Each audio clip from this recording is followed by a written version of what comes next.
Hello everyone, this is Defense Politics Asia summary for day 9. 1, 2, 3, 4, 5, 6, 7, 8, 9, correct? Day 9 of the Ukrainian conflict. So let's get the most insignificant thing first out. Ukraine actually blew up 2 railway bridges. This is the two. These two railway bridges. Apparently, this is the only railway into Moldova. So I think this was so. If you saw the quick update, so it was actually something to do with this land, which is Transnistria.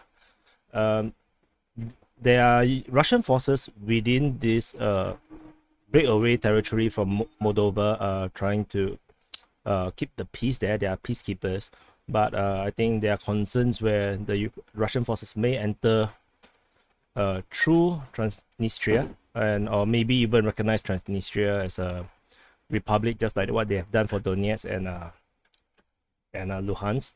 So if the Russian forces entered through here, that will represent a massive cut through the back of the front line. So I think, and then also that if the Russian troops use the train service to actually insert themselves deep into Ukrainian territory, will also be a big problem. So I think that's why they actually in terms of insurance destroy the bridge. So going back to the actual conflict. Okay, also, and we should talk about another one first. The negotiation actually concluded with actually nothing. The Ukrainians tried to try to propagate some misinformation, saying that the Russians actually softened, but of course the Russians will not soften their stance because there's no reason to soften their stance when the war is actually going pretty well for them. But they did negotiated to have some humanitarian corridor to be opened up, limited ceasefire in those areas where they have the humanitarian corridor, so that the civilians can actually get to safety. And this was actually confirmed by the Russian Defense Ministry, where they actually announced at 10 o'clock local time they will be opening up a humanitarian corridor at Mariupol, as well as in Vernovka, so to allow civilians to actually get out. But according to Russian sources, only 5 civilians have actually got out of Mariupol, because they say that because the Ukrainian forces is actually not allowing the civilians to leave. So that is still, as if you have seen my earlier updates, this is accurate as per what extremist forces will do, because the forces that is fighting in Vernovka, probably because Vernovka, probably they are fighting, maybe halfway through, because ultimately it's already declared taken by the Russians. But the troops they are fighting in Mariupol and Vernovka, or in fact this entire front, are the so-called neo-Nazi forces, the Azov battalions, and all those that are more extremist in their views, and they are more extreme in their methods. So that is very likely. So so on the wider front, so let's talk about the Crimean front first. Let's ignore this. Okay, so there is an official confirmation that Russian forces have taken Shevchenkove here, and as well as this entire line. This is a massive fan out of forces from Tokmak, and also probably from Fazilivka, where they take a entire big front across this entire major road. It's not sure that they actually attack from Vasilivka all the way east, or actually they actually fan out from Tomak, and as well as Chernihivka from over here. And so Husaka, Polohi, Novodanilivka, Shebaki, as well as Piatikatki is taken. So this entire line, and this also represents that there are only 3 towns or villages away from the other advance that was made by the Donetsk forces, where they took Rozivka, Truzenka, and Nyaminivka. So this would means that the entire area here will be taken by the Russian forces once this linked up. And so this leads us straight to the Donbass front. So as the Donetsk forces with the Russian backing, or Russian forces, depending on how you look at it, punch through here, Rozivka is actually outside of Donetsk already. So this effectively cut off all retreat routes for any Ukrainian forces that is still in Mariupol, because all the major roads are actually all blocked already. So previously, the Russian forces have already taken Nikolsky, and then so this road is out, and then there's only this road and this road. So this road north is already gone because on the day before Kranitne was already taken, and this small road up actually is just a T-junction that leads to territory that is now already taken by the Russian forces. And if they go cross country and try to reach the other main road out, the main road is actually leading to Rozivka, which is actually taken, and Trezenka as well as this entire line that was all blocked out. So then there's no more major roads that's leading from this road all the way to this road that is linked to Bilmark, which still give you a chance to escape. And this huge expanse of the countryside is unlikely to be able to be traversed easily unless they are going through all the very tiny roads. But given how the situation is, it looks rather unlikely that they will be able to escape. So that's why we have at DPA we has officially declared the city officially like encircled. The fighting continues very badly within Mariupol. There's also a mass looting of the mall inside the city. So things are getting really chaotic over there. For Volnovaka, there's still fighting over there, but the city was already officially announced as taken, and fighting is probably on the outside, and maybe they're trying to fight in. Not sure what's that about, but we will just put it as this is taken.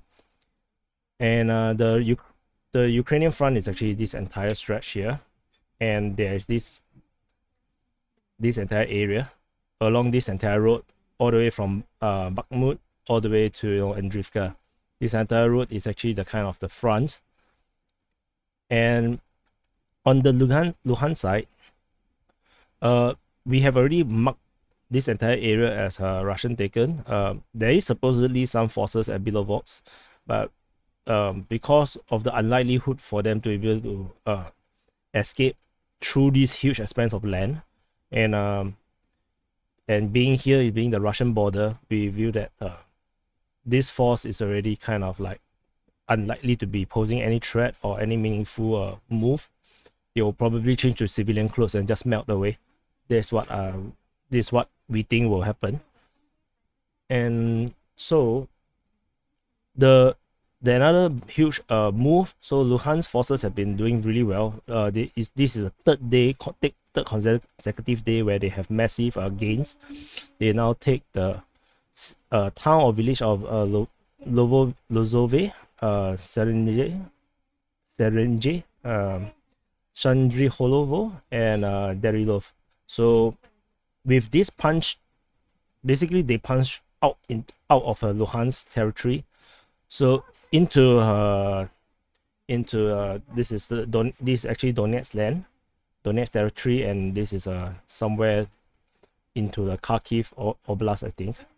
And with this move, they are going to do a massive encirclement, probably down to the west side of Sloviansk and Kramatorsk, or they may actually go southwards and actually cut off Severodonetsk. Is not too sure what they would likely to do, but they might also attempt to link with the forces that is now sieging Izium, because on the Kharkiv front, the battle for Izium has started, and what is actually separating these two forces is actually just this huge expanse of forest, and I believe that in terms of the Russian side, they will have to make a decision. How do they want to do this encirclement? the current talk, or the narrative was that they want to do a massive big encirclement that will likely go west of Sloviansk and Kramatorsk all the way down. They might even decide to take Pavlovrad all the way down here to cut off this entire eastern front for the Ukrainian forces. Reportedly, there is 60,000 Ukrainian troops around this region. Or there's another talk which is more aggressive, that was like talking about taking Zaporizhzhia and Dnipro. But I think this is kind of like extreme, because taking cities are not easy. So it's likely that they will be around here. So now that we covered all these places, we'll go to the Sumi front. So in terms of Sumi front, these are actually, so these are reported by the Russian Defense Ministry. This, however, is actually announced by the Ukrainian side.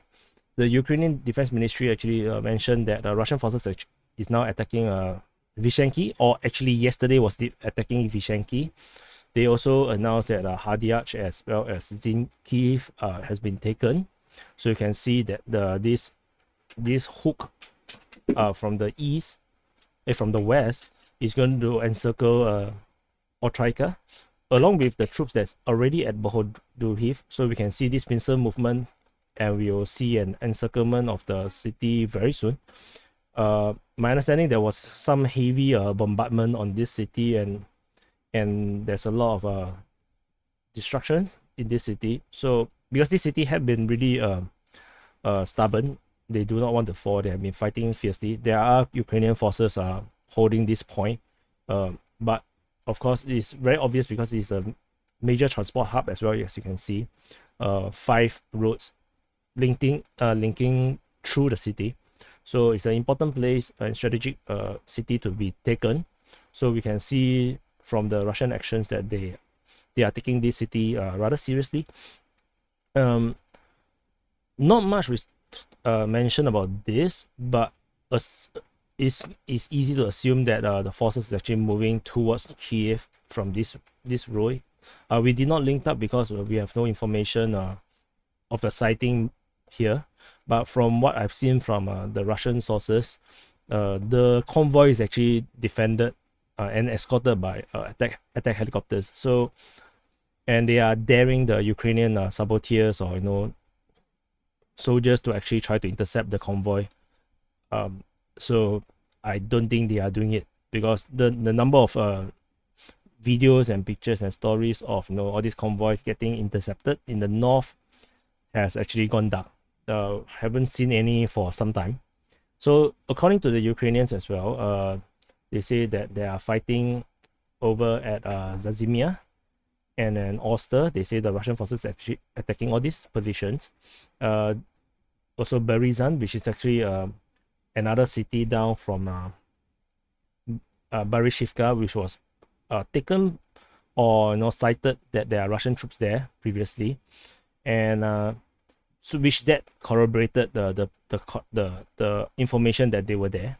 And then the Russian forces also reported by the Ukrainians to be attacking Obohiv. So if this is successful, and then they will be able to cut off the entire southern retreat, then Kiev forces will have no more place to retreat except down the southeast through the airport at Boryspil.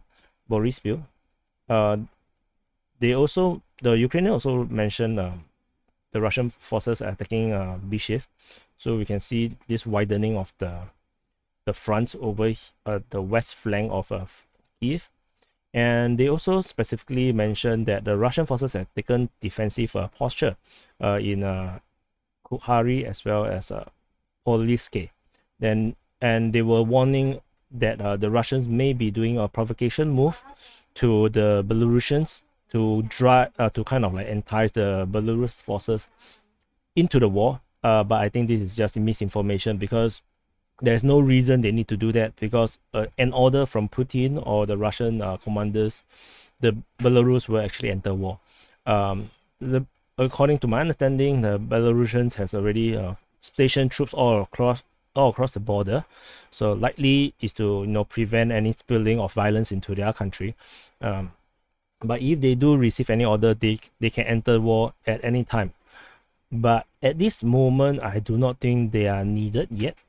And they would not want to escalate this conflict any further. I think I don't think the Russians need the Belarusians to enter the war at all, given the huge progress that the Russians are making at the moment. And we are averaging. So now I've covered all the main point. Oh yeah, I still have this point. If you have not known, the Ukrainians scuttled their flagship, the Hermat Sahadachini. They basically sunk their own ship at port. You can actually even see the ship at the port here. This was sunk, and this was sunk while the Russian fleet was reportedly off Odessa, and it was unclear where they will land because they spotted landing ships within the fleet. My personal take is that they will not land at Odessa at all. They will probably land around this area, or even through this kind of river-like thing, and then punch through to encircle Mykolaiv. This would be a more sensible strategy rather than start a new front and then fight through a lot of wasteland that is not strategically important. Odessa, basically on this entire strategic map, is actually strategically not important. As long as they have a blockade on, then it won't be, Ukraine will have trouble trying to gain more supplies and to resupply their anything through the sea route. So I do not think it's necessary, and it could be also a case where there may be no troops on the landing ships. It's just a distraction. Try to draw some Ukrainian forces away from the active fronts into Odessa area. So this could be the case. So this is the strategic picture of what had happened yesterday. And in terms of what the Ukrainians have now, we are averaging multiple hundreds or even over 1,000 missiles and artillery and airstrike hits every night on Ukraine, and they started, and there are some reports that some oil depot or oil petrol dumps and whatever is getting hit. So that could also means that the Russians are running out of military targets to hit. That's probably a reason why they are starting to hit oil dumps and oil depots, because usually those are not important military targets in the early part of the war. So seeing that they are actually starting to hit this kind of target, it might mean that they are running off military targets. That would also mean that the supply and resources situation for the Ukrainian forces is actually becoming precarious. They are running out of they might be running out of fuel, or running out of ammunition. This could be possible. SAM sites are probably all gone. The radar towers are probably all gone. This is, and maybe living with only a few. This is likely to be the case, and I think this is looking really bad. So if you are following mostly through pro-Ukrainian sources in terms of to figure out this war, I think you should stop to depend on them too much, because the Ukrainian sides are actually very heavy on their misinformation, very, very heavy on that, because they are actually losing the war. So they will actually put out a lot of stories that actually make them look much stronger or better than they actually are. So for just before I started to do this recording, I have seen the latest report from the Defense Ministry of Ukraine. They literally did not announce anything. They are just saying some talking points, like the Russians are actually deserting and leaving weapons behind, all these things, but there is actually no specifications. There's nothing specific there is no advancement. They did not report on any Russian gains, which means that things are actually very bad. On the Ukrainian side, they are not able to do any counter attacks. They are not able to do anything. In fact, they're actually only holding positions and hope for the best. And if you have seen the article on Defense Politics Asia, the NATO had already announced they will not apply a no-fly zone on Ukraine because they will not want to risk war with Russia and expand this conflict, any further. And this is actually had been warned by Defense Politics Asia. We have been warning about this right from the beginning, where we have said that the NATO forces will not help Ukraine when war comes. So in the end, Zelensky is kind of like duped into this false sense of security and started to provocate Russia into this war. And I think all the people had died unnecessarily because of this unwise foreign policy or geopolitical appreciation. So anyway, this is a summary for yesterday, which is for the 4th of March. Day 9 of the conflict, and I hope you can like and subscribe and share this video if it's possible, and then I'll see you in the next update.